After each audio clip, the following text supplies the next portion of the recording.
right. Just making sure we are live. All right. So, hi everyone. Welcome back to Is It Friday Yet? I'm here with a very special guest. We have Dr. Sarabeth Berk here, and she's going to bless us with her knowledge today. And so, I want to get straight into it, but the question I want to ask is the dreaded interview question no one likes, is to tell me about yourself. Well, it's great to be here, Jordan, first of all, and I am so excited for Friday. um, and yes, that interview question is the one that makes me so anxious. Like, tell me about yourself. So the way I explain that right now is I'm a professional identity researcher, and I'm the leading expert in an idea I've coined called hybrid professional identity. And that means I help people reframe who you really are in your work and help define and clarify your authentic professional identity so you can really communicate your value and see yourself so that others can see you the way you want to be known and valued.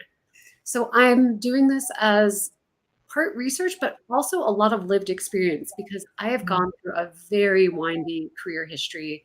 I started in art, I was an educator, I ended up in higher ed, and I did innovation strategy, and then I ran an entrepreneurship ecosystem.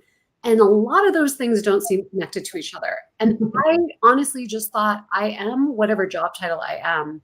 But eventually I felt very boxed in, kind of pigeonholed, like, but I'm so much more than these job titles. People don't understand me because I'm taking jobs that only let me be a part of myself. And so through that process, at some point, I literally hit a professional identity crisis, which I didn't even know was possible. And now I see it everywhere. People are in more of this identity crisis than we give credit for. And when I recognized that in myself, I was like, well, how have other people figured out who they are in their work? And that really kickstarted this whole process of investigation and discovery. And where I am now is at a whole new place that I didn't even know was possible. So I, in my work, combined identity studies with personal branding and career development. And I'm marrying those three fields together to help people understand who you are in your work because I didn't know how to answer that. And to me, this has been the missing piece I wish somebody else had taught to me. So that's a little bit about my background. Got you. Yeah, that's definitely a lot, and I want to unpack as much as we can in this interview. So let's start with you said that you kind of were like kind of hopping into different things that didn't really seem connected. Like, what was your mindset going through that? You said you were kind of having like a professional identity crisis. Like, what is the mindset going through that? Oh, yeah. I mean, I think a lot of people can relate. I'm one of those multi-talented people. Like, I love a little bit of this, and then I want to do that. And I thought I want to do graphic design, but then I changed my major to poli-sci. But then, wait, what's this interior decorating? Wait, what's anthropology? Like, I just was so fascinated by the world. And when I graduated from high school and you're asked to choose a degree in college, I really felt like I'd never heard of all the opportunities out there. And so how could I pick the one because I was excited by so many? So I eventually ended up in a degree that was called Visual and Critical Studies. It was like half academia and half studio art making, and I was in heaven, but I didn't know what to do with that degree. So essentially, I think people will relate to the notion of when you are good at doing many things, when you're a jack of all trades, and yet you're supposed to be a master of one, how the heck do you just define yourself? Because the world's too big. And that's the dilemma I've been struggling with my entire career. And ultimately, the answer that has solved this, quote unquote, for me is hybridization, that you don't have to choose one thing. There's another identity that's been like the elephant in the room no one's talked about. And it's the idea you can be many things, but you have to explain the intersectionality, the integration between them. So if everything's just fragmented, you just don't make sense. And actually, I want to take that back. If you have different things you like to do, and you do that one at a time, there are people that are really successful in the world like that. We can come back to that. But for other people like me that are actually kind of borrowing and marrying and like bringing all these flavors of the things you do together, that's where I felt stuck because no one understood, why are you doing website design, event planning, entrepreneurship, strategy? And I'm like, this is just me. I can't explain it. That's a little bit of what, yeah. Got you. And so for those multi-passionate people, when you're saying similar to what you're saying, because I'm sure, like you said, there's so many people out here. I mean, same with me, like I could get into so many different things, but when does it become, or does it become like shiny object syndrome? Or is this just your personality trying to like claw its way through when you're interested in so many different things? Yeah, that's a really good question, that tipping point. What's the difference between the shiny object or no, I've got a hybridity in me I didn't know? So this is where the identity part of my work comes in. Our identities are fluid, but also some of them are fixed. So that means you can keep evolving and changing who you are, but some identities will stay with you for a lifetime. And what I'm learning more and more is developmentally, people don't really sit and ever take stock of who they are. We don't really do a deep dive into, do you have a sense of who you are now and who you used to be and how you see yourself? So that can happen at intervals. There's actually a theory where it's this spiral, and it's called a MAMA cycle. And MAMA stands for moratorium, which means exploration. So you go through a period of exploration, but then you come to a point of achievement. You've decided, oh, now that I've explored all this, I realize I'm X. But then you can hit another moratorium again and go back through another exploration, because different things can trigger it. So what I think people, when they're like, oh, shiny object, do I want to do that? And that, there has to be a moment where you stop and you reflect and you go, what am I doing? How do I see myself? Why am I interested in 7, 8, 9 different things? What's happening here? Am I distracted? Am I confused? Am I unhappy? Am I hearing outside voices telling me I should be going in a different direction? Like, what is happening? And that moment is where you take stock of, how do I see myself right now? And if you don't have the answer to that question, then that's where a lot of the tools and there's a lot of processes I've created, other people have created, where you can start to do a little bit of like mapping and diagramming. I do a lot of Venn diagrams and sort of this inventory to baseline your current state. Then it's the making sense, that sense making, to help you get through the clutter. The answer you might arrive at is, wow, I'm doing all these different things because actually I need to switch careers, or I'm doing all these different things because I'm really good at it and I didn't realize this is my secret sauce and I'm not communicating it right. The answer depends on the individual, but there has to be a moment where they stop and try and like do sense making of it. Got you. Yeah, I think you really touched on several good points, but the one of the things that I see you mentioned, and it's, for me, it's a trigger word because I see it all the time, is just people doing so many things in their career because they are unhappy, which is a trigger word, and they aren't taking the time to do the I don't know if you know this term, but the woo work, right? Okay. the mind work, yeah.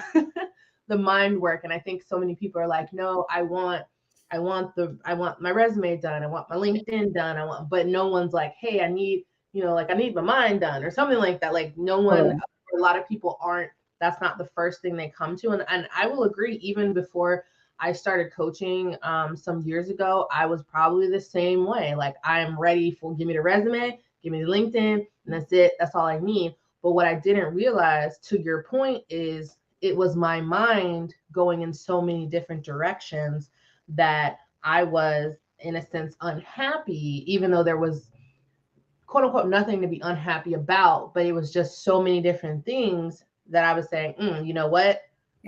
Something's not right. And like, so when you have that something is not right feeling, what are maybe some of the first steps someone could take in order to even understand, and we'll get into the hybrid professional, but like understand that they are a hybrid professional, or they like to do multiple things? I love this. Oh, you're great. So first of all, about a couple of months ago, I sat down and made a list. I think I've got a blog post about this. What are the triggers of an identity crisis? Because to your point, like, what are the first steps? What are the first signs? And what I realized is there's a lot of external triggers and there's a lot of internal triggers. External triggers could be everything from you're laid off or you're fired, like something happens to you. And when those are significant moments, because if you lose your job, people literally lose a sense of themselves. It's one of the top 3 causes of like feeling, it's called dissociated. Okay. And so another thing could be a milestone birthday. You turn 30, you turn 40, you turn 50. People are like, oh my God, what am I doing? Who am I in my life? There's a number of other externals. And then the internals are like low self-esteem, low self-awareness, just feeling untethered, sort of those internal, like emotional places where you're like, I don't know what's going on with me. Any of those things in my world map back to identity. It's a sense of you don't understand who you are in the world. And until you have that clarity, it's hard to move forward because you literally don't know the directions, the choices, the possibilities, etc. So I think step one is just having awareness, or even downloading my little image from my blog post of like, am I experiencing any of these things? My dog's in the room with me and he that comment. So are you experiencing any of these things is like step one. And then step two is, well, what are you trying to do right now in your life? Like, what is the phenomenon or the challenge you're facing? Is it career-based? Is it family-based? Is it money-based? Is it all of that? Because you might need to go to therapy, or you might need different counseling. Like working with a career counselor right away, they might help you make a beautiful resume, but that's not going to help you get a job. Ultimately, if you can't talk about who you are and why you're looking for a role and who you want to be in that role, the resume is just a piece of paper, right? The way you talk about yourself is the power, and the way you value yourself is power. So that's a cascade. I've got a 5-step process of how I work with people to reveal their true professional identity.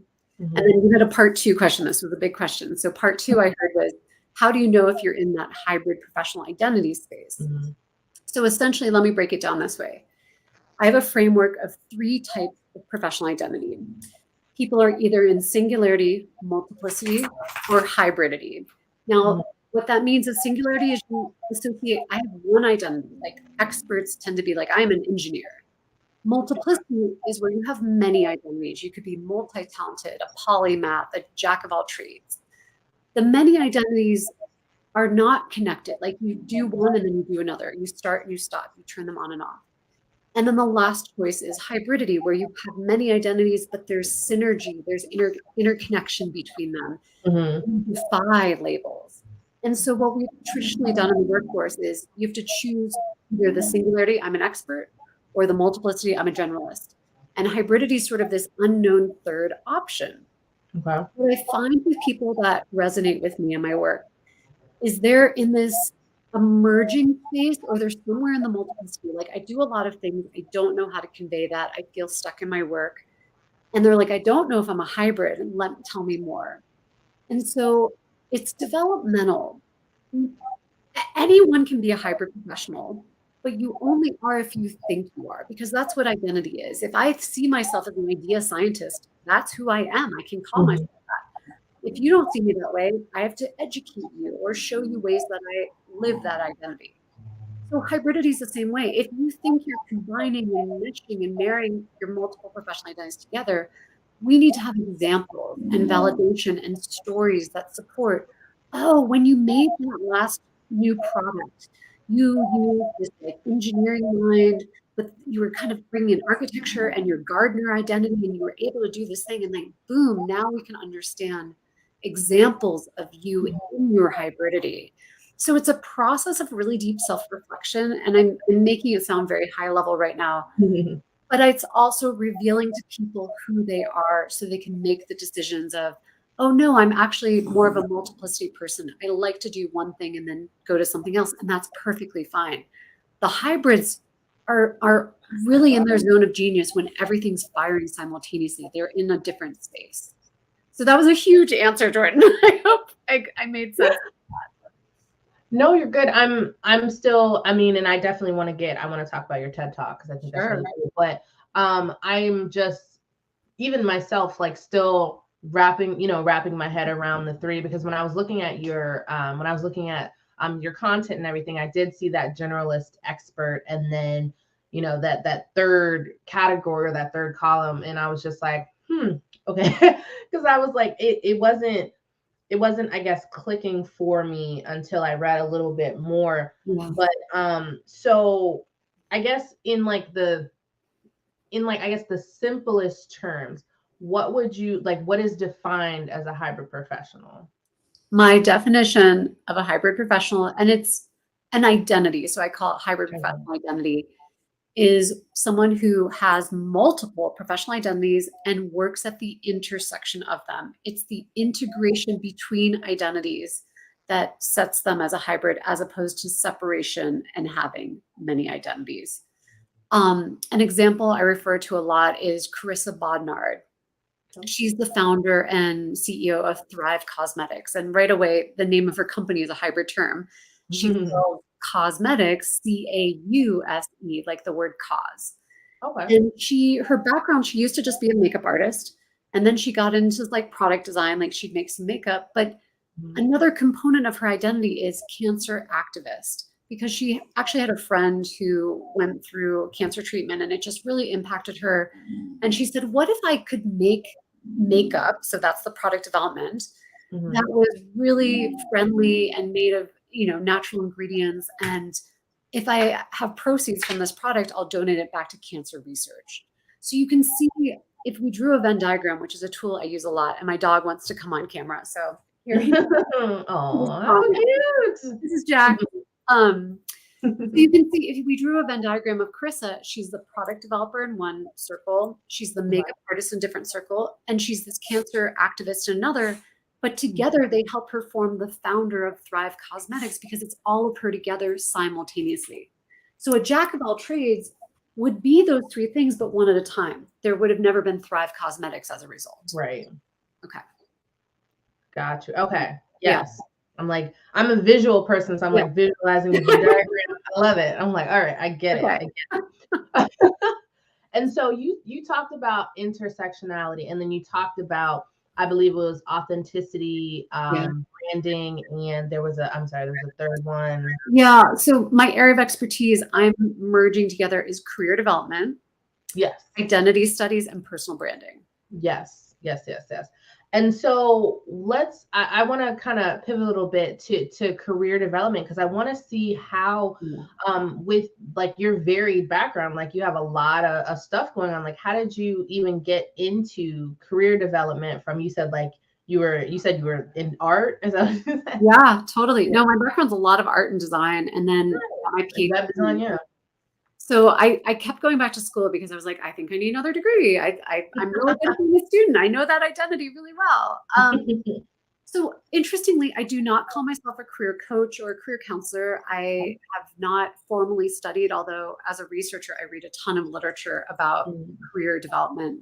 And I'm not a personal branding expert, although I bring a lot of those tools in, and I've done a lot of branding for companies and organizations.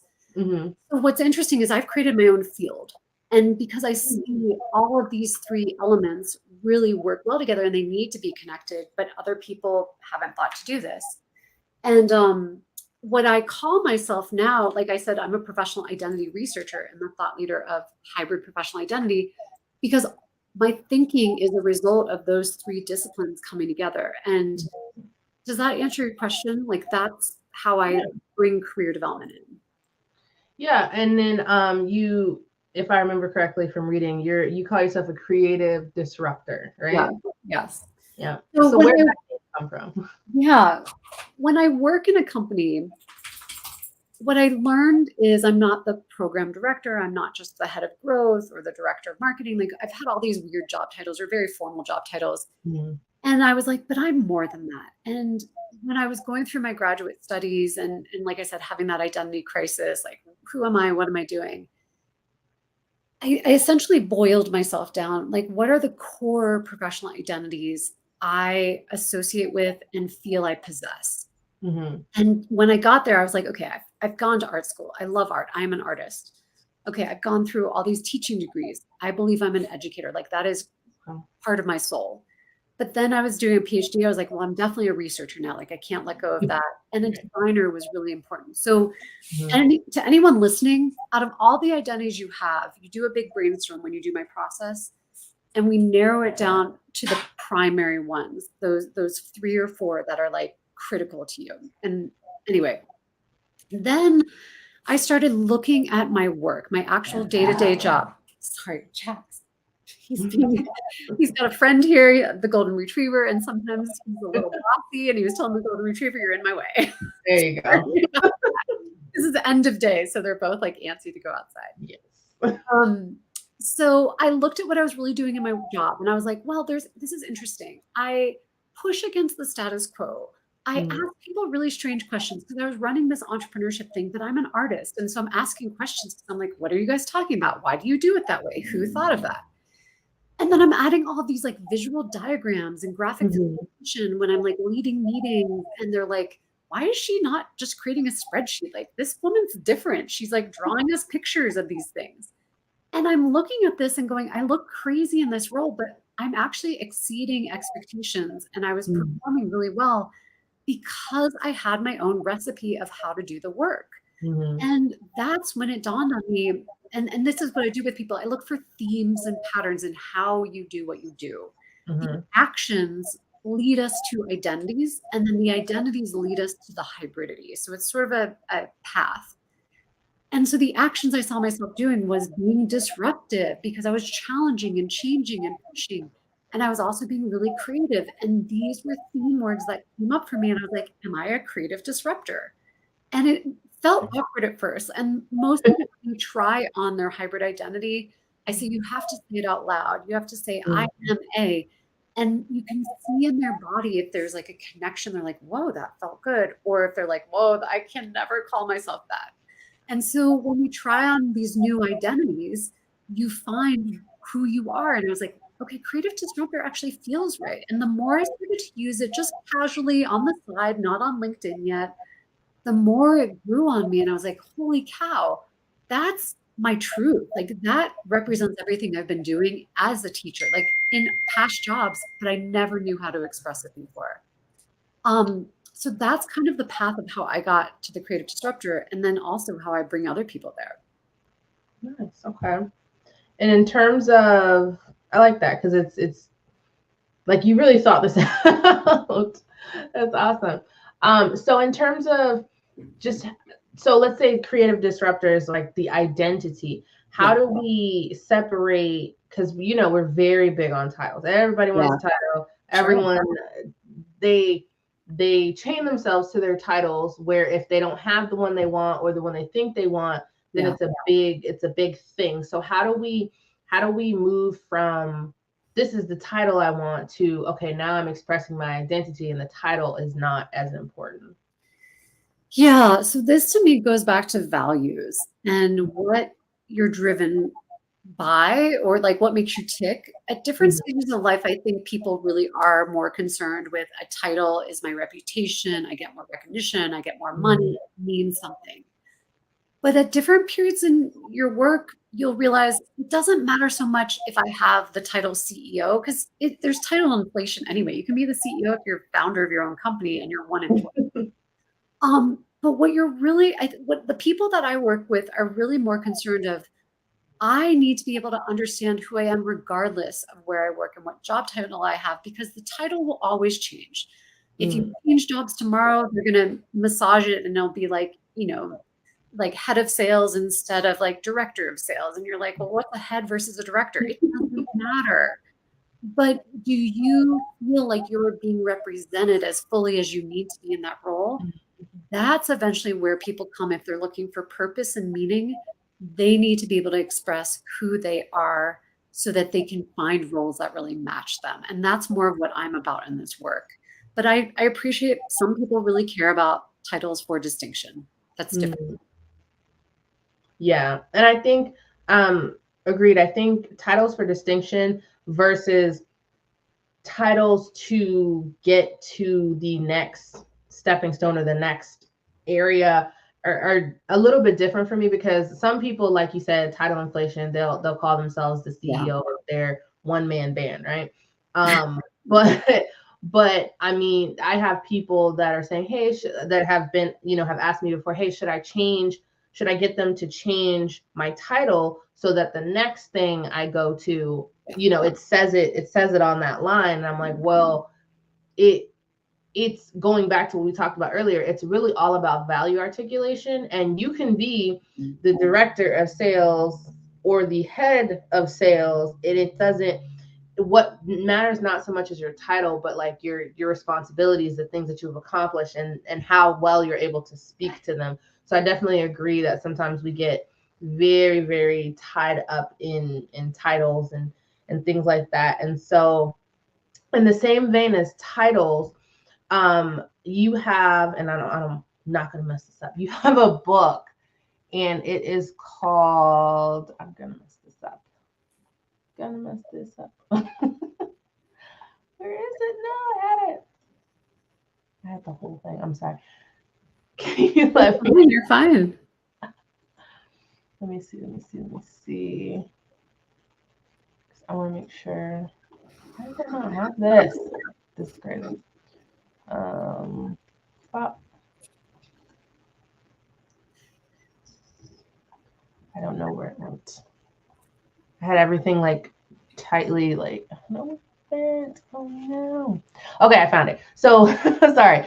Your book is called More Than My Title: The Power of Hybrid Professionals in a Workforce of Experts and Generalists.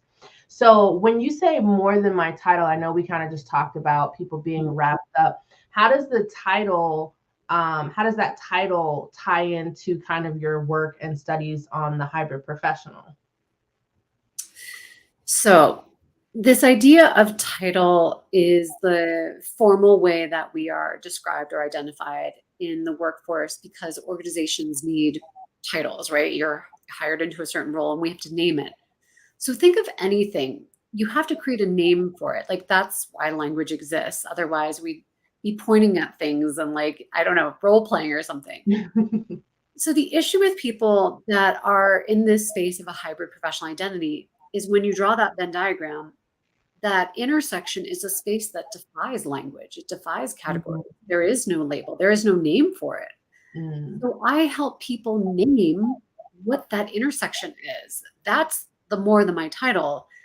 It means you have to let go of the traditional labels. You've been told this is, your reference points. These are the words you're allowed to use if you're moving into a career or job.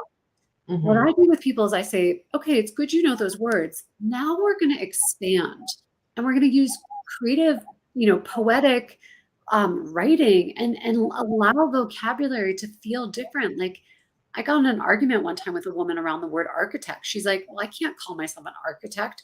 Architects are people who build buildings. So she had a very confined idea of what that word meant. And she wasn't wrong. But words are just points of meaning. So if you add a different word, I call them descriptors in front of your identity word. So if I call myself an idea architect, now I'm the architect of ideas, not the architect of buildings. Right. And maybe in my role, I'm helping people brainstorm new sales strategies and I'm the idea architect behind that. That totally makes sense. That's a whole new way to describe my title. And I invented it because it matters to me. And it honestly helps you see me as that now, as opposed to just, oh, here's Sarabeth, the director of sales. I'm like, I'm the idea architect and they call me the director of sales. I teach people how to do a double intro because you need to have your professional identity label first. And you can have your formal title the company gave you. And however it's appropriate for you to say your formal title first and then your professional identity. But if you don't know your professional identity, people will never, ever, ever get you. Right. No, that makes sense. I like that example you gave. That definitely, again, I'm visual, so I'm like sitting here like putting it in the sky for myself. So, and I can tell that you're like very inspired by your work and very like into it. And so I know that you've done a TED Talk. So can you tell us a bit about that? I think that's super interesting. I've never had anyone on a TED Talk. Oh, thank you. I would say challenge yourself. Go for it. I bet you have one in you, first of all. Oh, Lord.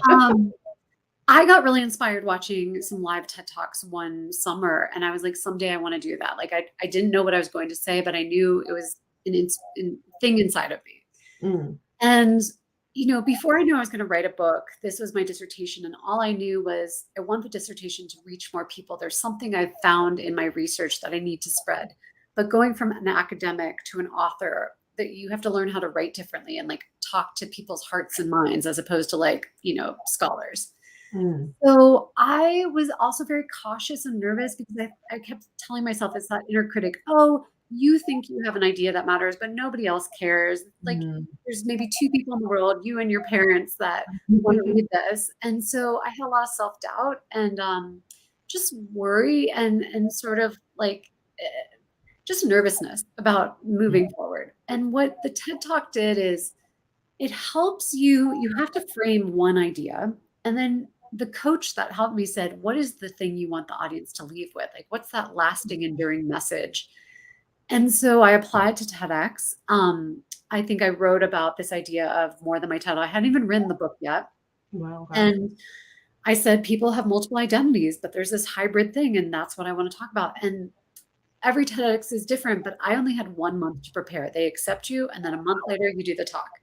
So luckily it meant I had a very short window of time to focus as opposed to like endless amount of time. But in that month, I had to really kind of extract and excavate what is the big message here. And so the TED Talk taught me in 9 minutes, because that was our time limit, how do you say this big idea clearly with illustrations and examples and in a compelling way in 9 minutes. And if you're ever going to test the idea for a book, that's one heck of a way to do it. Because then after that, people were like, when's the book coming out? I was like, yeah, maybe I'm ready. Maybe I know what to write about now.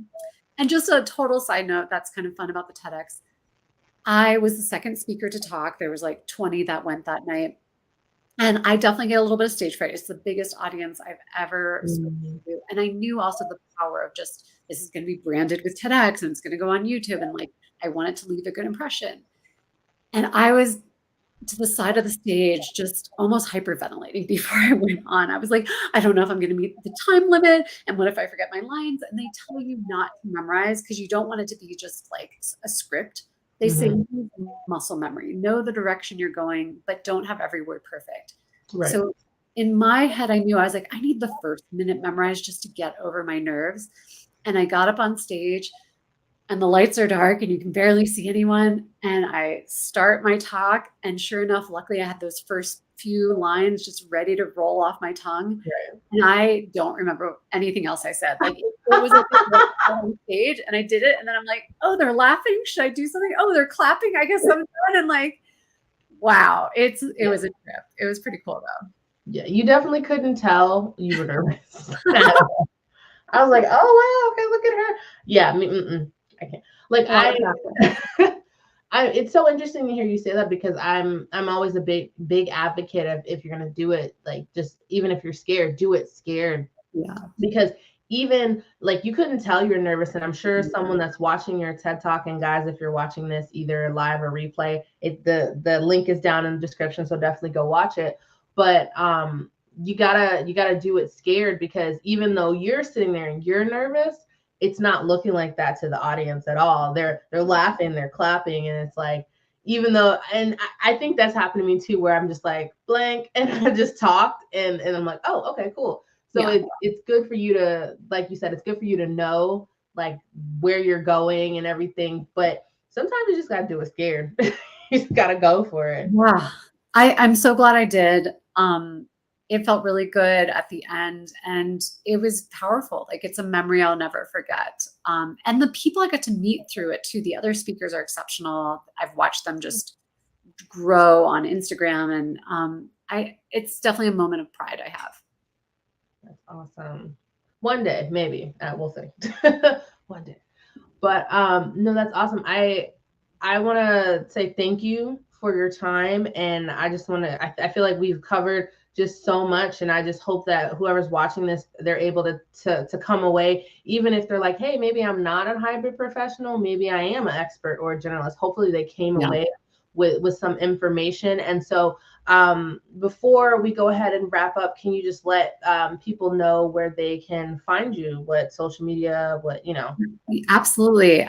So morethanmytitle.com is my website. There are lots of free handouts and resources. I am on Instagram, but more I'm on LinkedIn these days. So look at Sarabeth Berk. And I'd love to just give a closing comment, if that's okay, Jordan. Yeah, please. What I love leaving people with in this work is that it's permission for you to have control over your own identity. You are not your job title. And if you haven't thought about that before, your identity is not your title. And stop and take a moment to sort of look at what are the professional identities you have and why are they important to you? Why are these the ones that you want to tell the world about? Which ones are more important or less important?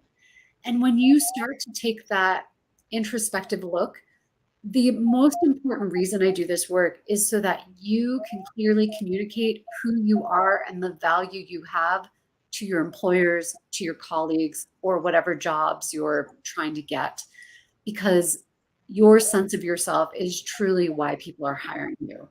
And that's why you probably opened the interview today with like, tell me about who you are, because we all are trying to understand each other. So communicating that truth of identity is what I hope everyone can do someday. Thank you. That was awesome. I couldn't have ended it any better than that. Thank you so much for being here and just sharing your wealth of knowledge with us.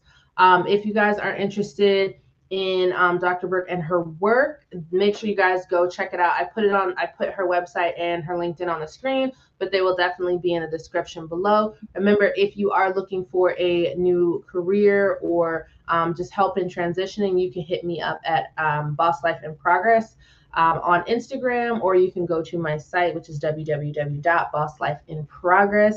Again, thank you so much. And guys, make sure to go watch her TED Talk because it was amazing. Oh, thank you, Jordan. It was a huge pleasure to be here. I really had fun. All right. I'll catch you all in the next segment of Is It Friday Yet? And you guys have a good night. Bye. Bye.